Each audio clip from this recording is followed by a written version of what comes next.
آپ اس وقت جس سیٹ پہ بیٹھے ہیں کیا آپ اس سیٹ کو عوام نے آپ کو دیا ہے؟ پارم 47 کے پیداوار اور تو جو تنخواہ لے رہا ہے حرام تنخواہ لے رہا ہے. خواجہ صاحب کہتے ہیں کہ تم جو ہے نا ایک شخص کے ارد گرد جو ہے نا آگے پیچھے ہو رہے ہو. خواجہ صاحب آپ نے تو ایک پورا نسل تیار کیا ہوا ہے.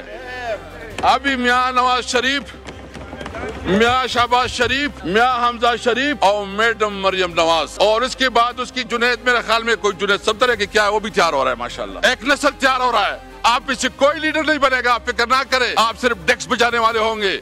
تحریک انصاف میں بیرسٹر گور چیئرمین بن جاتا ہے. تحریک انصاف میں عمر ایوب اپوزیشن لیڈر بن جاتا ہے. تمہارے قسمت میں یہ نہیں ہے. تم نے صرف تالیاں بجانی ہے اور ڈیکس بجانے ہیں.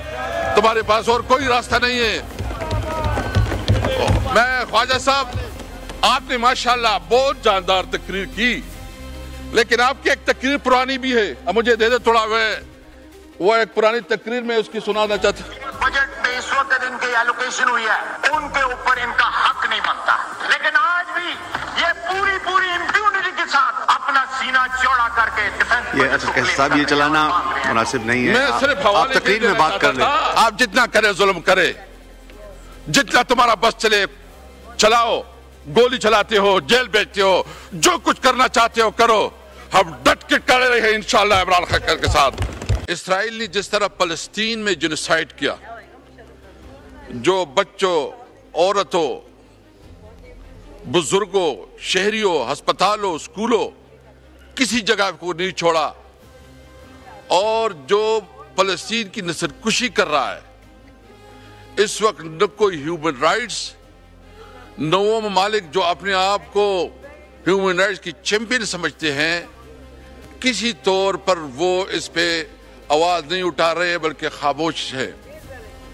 اور خاص کر جو ہمارے اسلامی امہ ہے اس کی بھی خاموشی معنی خیز ہے.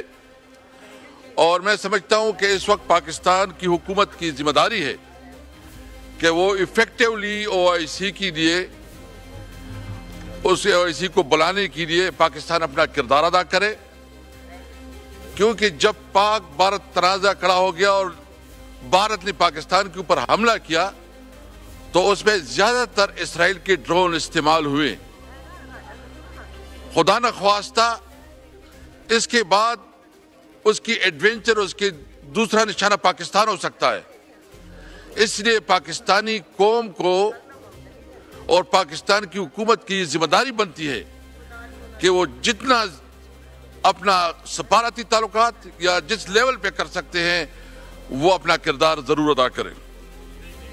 ہم اپنی ایرانی بھائیوں کے ساتھ ہیں اور اس مشکل گھڑی میں اس کے ساتھ بھرپور ساتھ دے رہے ہیں. مجھے کہ ہمارے لیڈر عمران خان